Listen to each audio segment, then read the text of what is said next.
Hi, I'm PaulaG, and I'm known as the Intuitive Intelligence Coach, and I help people discover the work they're most meant to do in the world and then get about successfully creating that in a way that really allows you to be a leader in your own life. And so I'm excited to be here today. Well, we really appreciate you coming down to the Washington area this way, virtually. And so I know you to be a woman who's both decisive and passionate about her desire to make a difference in this world. And that's what our conference is all about. Tell us a little about your background and how you came to venture out and create your coaching company when you had such a nice, comfortable career with a big corporation. Yeah, I worked for corporate America for a little over 17 years, and I worked in several different companies, really well-known companies, well-respected companies, in a variety of different disciplines. I came out of school with a degree in accounting, so I spent time in auditing and accounting and finance, and then I made a career transition to the IT field at the time that the internet was really just coming into fruition in the mid-90s. And so then the rest of my career was spent around IT and marketing support and data and how data and all those kinds of things fuel a business. But common throughout all those changes was that I never really felt like I fit in. I frankly thought there had to be something wrong with me, fundamentally wrong with me, because while I was very successful on the outside and I did great work, that was never an issue. I just felt like I was dying on the vine. And so after a lot of soul searching, and again, I tried some traditional career moves, let's go here, let's go there, let's change departments, change companies, but that same feeling of there has to be something more was always inside of me. And so in the early 2000s, I discovered shadow work that Debbie Ford does in her book, The Dark Side of the Light Chasers, and that really became a huge catalyst for me personally and professionally. Because for the first time I got out of my head and I got in touch with my heart. What a novel concept, right? Because we live so much out of our heads, trying to do the right thing and follow our path, that for me that was a huge revelation. A lot of healing and personal acceptance. And that really fueled the change for me towards a different career, towards entrepreneurism. I can remember in 2003, while I was out being trained as a coach by Debbie, standing in this beautiful, beautiful spot in San Diego Harbor next to one of my participants, and I realized, one of the other fellow participants, and I realized I was in a room where the majority of the people earned their living by owning their own business in one way, shape, or form. And I thought, oh my gosh, there's another way to earn a living? It sounds naive and dumb, right? There's another way to earn a living besides sitting in a corporate cubicle and doing that kind of work. But it was like the heavens opened for me because because I never saw that as a model in my life. I realized that, there may be something here for me to explore, and that became the next step in my journey. Amazing. You know, it's funny, just recently at another opportunity I had talking to somebody, part of the teaching was the fact you can actually enjoy your career, enjoy your job. And she was blown away. And more than one person at the same group said, well, I never believed you could do that either. And it was like, you should find such a thing. So how were you able to take what most of us would see as a setback, instead make it a personal choice that turned into an opportunity? Tell us how your personal values played into this career change and where that is taking you till now. Yeah. Well, one of my key personal values, I'd say really my core value in terms of my authenticity and how I want to live my life, is about living it fully, because we get one precious life here, and it is indeed precious. So how can I live it fully? How can I be the best me I can be? And so while that transformation put the idea in my head that I wanted to own my own business, there was still a big road ahead of me to determine, all right, how am I going to make this happen? So I was working on that part-time while I was still working full-time, and I just couldn't quite seem to get over that hump or be able to get over that fear of, oh my gosh, I'm going to take the leap and go full-time in my own business.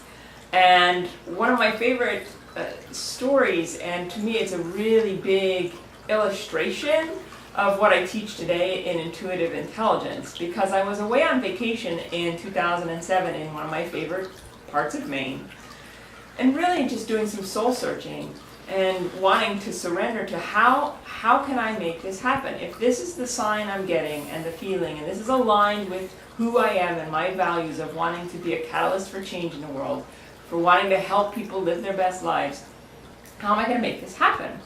And so I was journaling, and out of nowhere, it was one of those writer's miracle moments where you just get this download from the heavens, and just wrote in my journal, and it sounded just so beautiful. And it had to do with trust and with taking a risk. So I'm like, okay, we'll see where this leads. Within 2 days of returning from that vacation, I was laid off in a corporate reorganization that had no reduction in headcount. So it was very serendipitous that I lost my job. But I knew in that minute, that moment, I knew that it would be the best thing that ever happened to me. So I didn't know the how. Yes, I was fearful. Yes, I had lots of emotions going on. But I knew that this was really part of the plan, really part of what I was meant to do. So that value I had around adventure and seeing life as an adventure, it was given to me on a plate. So it was my opportunity to take personal responsibility to create what I most wanted to create. That's great. I mean, so many people see things like that as devastation. They can't get through the closed door just by opening it. You, in turn, looked at it, as your coaching often teaches people, as an opportunity. And so your current coaching focus is on something called intuitive intelligence. What is that, and how did you discover it in your own life experience? Yeah. Well, intuitive intelligence is fundamentally about getting out of the mental gymnastics that we often go through, and our mind, those tapes and voices that play in our head that keep us stuck, and being able to harness the good power of our intelligence and our mind and our skilled use of reason with something even more powerful, our intuition.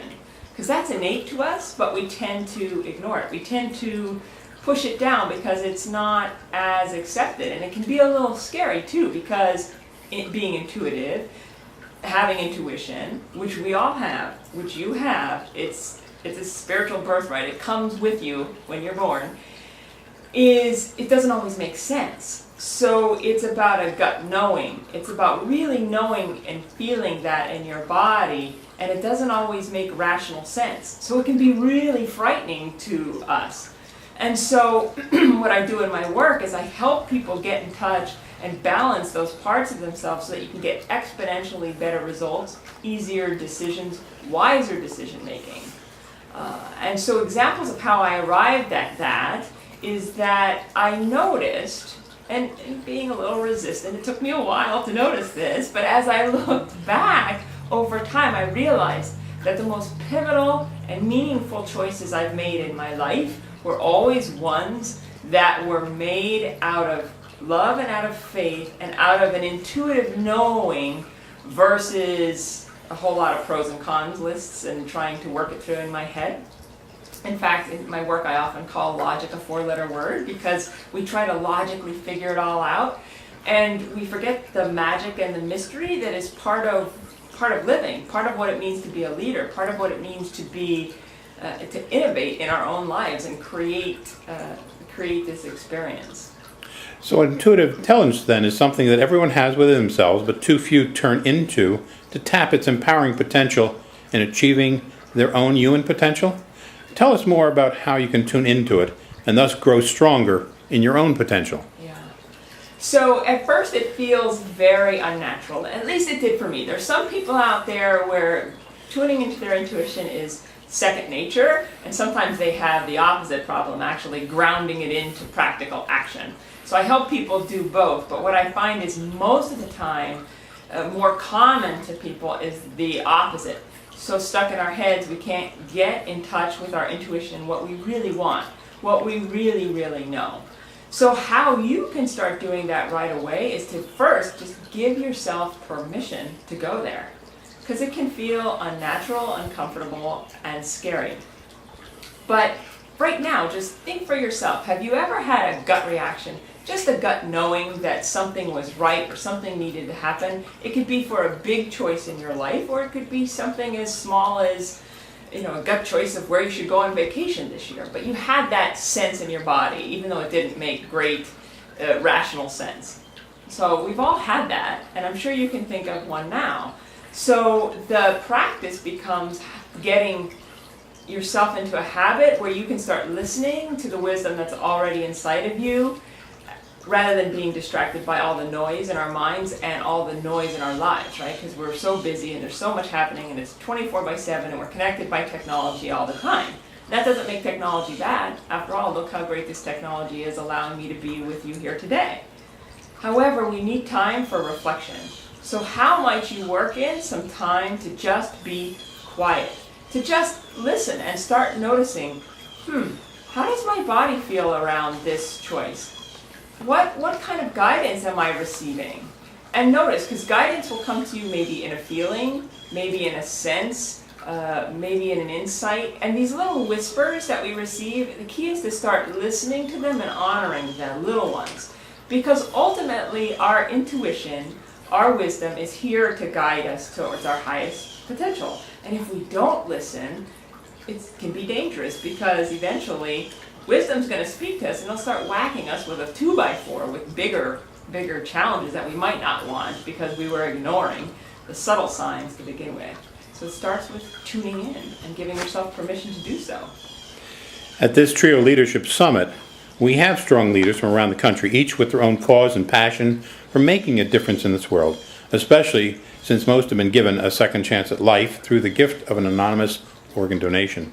What challenges can you offer them now that they have some understanding of this hidden intuitive intelligence to grow that and use it in making their own passion-driven change in this world? Well, the first piece is that, first, hooray for you, because you've got a passion and a connection to that. So many people wander through their lives. There's a great quote by Tom Rath, who wrote Well-Being, is that so many people go from the cradle to the cubicle to the casket without ever discovering their passion and their connection. So what I would invite you to do is to really get in touch with and strengthen your big why. Like, why are you here? And for you particularly, like Jim shared, you've already seen the gift and the preciousness of life in a way that many people do not. So what is your big why, and why are you here on the planet, and what do you have to give? And what do you want to make? What do you want to leave as your legacy? And the legacy word can scare a lot of people because they feel like, well, I'm not a Gandhi or a Mother Teresa. But you have a legacy because you touch people every day by who you are and what you do personally and professionally. So I'd say really get in touch with your why and what you really want to create in your life.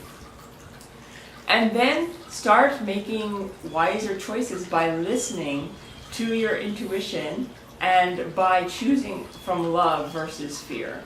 Because we can be so fear-driven, especially in tough economic times or in challenging circumstances. So to really, when you get grounded and understand your why and your values, then that becomes your compass for making decisions. And it makes it so much easier for you to have the courage, because it does take courage to live authentically. I'm not here to tell you it's a cakewalk, but the rewards are so worth it, because otherwise it's a half-lived life. So if somebody wanted to know more about this topic that we've only barely touched on here, how can they get help and find out more?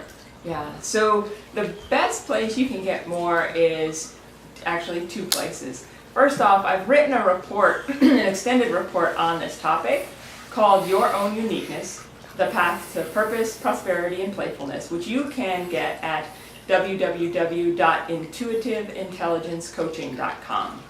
And that's a free report, and I highly recommend that you download that. Another place for free resources would be my main website, where I've got plenty of videos and audios and articles, all kinds of things to keep you inspired and on the path and further the conversation we've had today. And that is at www.thepaulagcompany.com. Paula, this has been so great to be able to bring this whole conference right into your home here like this and to share what is such an exciting concept. And I hope that our members here in Washington, Northern Virginia, can really appreciate, one, the gift you've just given us, and secondly, the unique gift we all have within ourselves, this intuitive intelligence, and can take it to add to their own passionate drive for whatever it is they're doing in this world to make it a better world. As you said, in faith and also belief in love in themselves. So thank you very much for joining us down here, and we will have some materials for the people as we continue this discussion. Paula, thank you very much. Well, thank you. Hi, I'm Paula Gregorovich, the Intuitive Intelligence Coach again. And first I just want to really thank you for taking the time to watch the video that Jim Gleason and I did together. And I really hope you found it inspiring and that it's really piqued your interest in becoming more of a leader in your own life and just the power of what you can do when you align who you are with the actions that you take in the world. And so I'm here to just talk to you a little bit about the handout that Jim has handed out to you. And this is about taking home what you learned from that brief video and applying it directly to your life. So I just want to walk you through this very quickly. Obviously we start with an inspiring quote and then move into an inner inquiry. Because intuitive intelligence is really about balancing inner inquiry with outer action. And so the first question is, what do you really want and why do you want it? So I invite you to really take some time away from computers, technology, and what have you, so that you can really be present with yourself, with your heart, and just give yourself the gift of journaling about this. This may be the first time you've ever asked yourself these questions, so just really be kind to yourself and allow the answers to come. The next inner inquiry is about your role in bringing this about. So what is the sweet spot for the work you're most meant to do in the world? And you'll see the chart above it giving you a little more information on your sweet spot or your it. And so these are ways that you can determine how you can become a better leader in your own life right now. It's not about jumping ship, changing jobs as soon as you go home or any of that, but it's about how do you start embodying this, taking it out of an intellectual understanding and into your everyday life right away. Then we move into intuitive intelligence and really giving you a visual more about what I talked about the intuition plus the intelligence and where the wise decisions come in. And so the inner inquiry I ask you to do around this is, what kind of experience do you most want to have as you go through your lifetime? What are the qualities of being you most want to embody? Because it's not so much what we spend our lives doing, but who we get to be, what kind of experiences we have. That's really what builds our life. So I invite you to really take time with that. Give yourself the gift of quiet reflection, because nobody can ever find the answers for you. And as you go through this, if you find yourself really inspired, maybe some things come up for you where you're curious or you need some assistance in really taking the power of this information, taking your intellectual understanding and even this practical application through these questions deeper, so that you can really, really make a difference in your own life and the life of others, I invite you to reach out to me. I would love to offer you a complimentary intuitive intelligence activation session, because clearly you're committed to making a difference in your life and the life of others by being here today in this conference, by watching this video. And so please get in touch. You can find me at Paula at thepaulagcompany.com. That's Paula at thepaulagcompany.com. Or call me at 267-382-0568. That's 267-382-0568. And that information is right here on the handout for you. But the absolute best way for you to take a powerful next step is to reach out for an intuitive intelligence activation session. And just know that I am here to support you, no strings attached, and would really, really love to help you be even more powerful than you ever thought possible with the power of one, and that's being you. So thank you and enjoy the handout.